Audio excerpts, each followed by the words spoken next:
కులాన్ని రిజర్వేషన్ ఎలా పీకేయాలంటే చెప్తాను. ఫర్ ఎగ్జాంపుల్ ఈ ఇంపార్టెంట్ జాబ్ కి 90 మార్కులు నాన్ రిజర్వేషన్ క్యాండిడేట్ నేను వెళ్ళాను 90 మార్కులతో. రిజర్వేషన్ క్యాండిడేట్ 60 మార్కులతో వస్తే ఆరికి ఇవ్వడం ఏంటి? 90 మార్కులు అహోరాత్రులు చదివి రోజుకి 14 గంటలు చదివిన నాకు ఇస్తావా? రోజుకి 8 గంటలు చదివిన ఆరికి ఇస్తావా? కష్టానికి ప్రతిఫలం లేదు. ఏంటి రిజర్వేషన్? దేశానికి అభివృద్ధి చెందాలంటే రిజర్వేషన్ ఎలా అవుతుంది? సో అప్పుడు ఏం చేయాలంటే వీడికి 90 మార్కులు రావాలి, నాకు 90 మార్కులు రావాలి. సో ఆరికి రిజర్వేషన్ ఉంది కాబట్టి ఆరికి ఇవ్వాలి. మీరు ఆ సిద్ధాంతం తీసుకోండి. ఈ 90 మార్కులు వచ్చినాడు ఓకే, ఇంకోసారి ట్రై చేసుకుంటారు. ఎందుకంటే 90 మార్కులు తేవడం అనేది తెచ్చుకోవడం అనేది చాలా కష్టం. మీకు అర్థమవుతుందా? కులాన్ని మార్చుకోవడం ఈజీ ఏమో కానీ ఆ 90 మార్కులు తెచ్చుకోవడం కష్టం. మీరు అది అబ్జర్వ్ చేయాలి.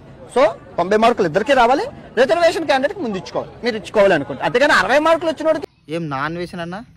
ప్రపంచ యాత్రికులని ఇన్ని దేశాలు తిరిగి నువ్వు భారతదేశం ఎందుకు అభివృద్ధి చెందేలే అంటే రిజర్వేషన్ వల్ల అంటవా?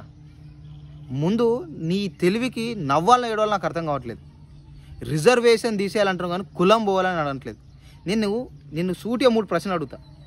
ఈ దేశంలో ప్రధానమంత్రికి ముఖ్యమంత్రికి రిజర్వేషన్లు లేవు, కానీ దేశము 75 సంవత్సరాల నుంచి ఎందుకు వెనుకబడిపోయింది? ఇప్పటికి కూడా అభివృద్ధి చెందుతున్నటువంటి దేశం అని ఎందుకు చెప్పుకుంటున్నాం?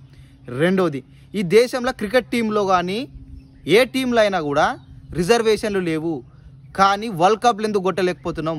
ఫుట్బాల్లో కూడా రిజర్వేషన్ లేదు, కానీ ఫీఫా వరల్డ్ కప్ ఎందుకు కొట్టలేకపోతున్నాం? అది పోని ఫిలిం ఇండస్ట్రీలో మరి రిజర్వేషన్ లేవు, మరి ఎందుకు బాలీవుడ్ రేంజ్లో సినిమాలు తీయలేకపోతున్నాము? అది పోని ఈ దేశంలో భగత్ సింగ్ గారిది కానీ గాంధీ గారిది కానీ సుభాష్ చంద్రబోస్ది కానీ ఎవరిదైనా కులం తెలుసా? కానీ అంబేద్కర్ గారిదే కులం ఎందుకు తెలుసు చెప్పు?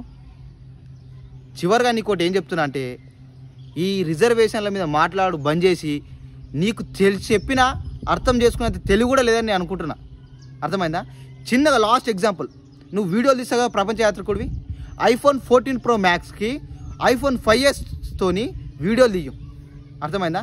2 ఫోన్లే కదా, మరి అప్పుడు 2 వీడియో క్లారిటీ రావాలి కదా. మరి iPhone 14 Pro Max ఎందుకు వాడుతున్నావు నువ్వు చెప్పు? ఇవన్నీ పిచ్చి మాటలు బంద్ చేసి ఆ దేశ తిరుగులేదు తిరగవు. అర్థమైందా? ఇంకొకసారి రిజర్వేషన్ మీద మాట్లాడేటప్పుడు పూర్తి అవగాహనతో మాట్లాడు. అర్థమైందా? ఈ దేశం అభివృద్ధి చెందకపోవడానికి ముఖ్య కారణం ఏంటంటే అది కులమే. కులం ఉండడం వలన ఈ దేశం అభివృద్ధి చెందలేదు. అర్థమైందా?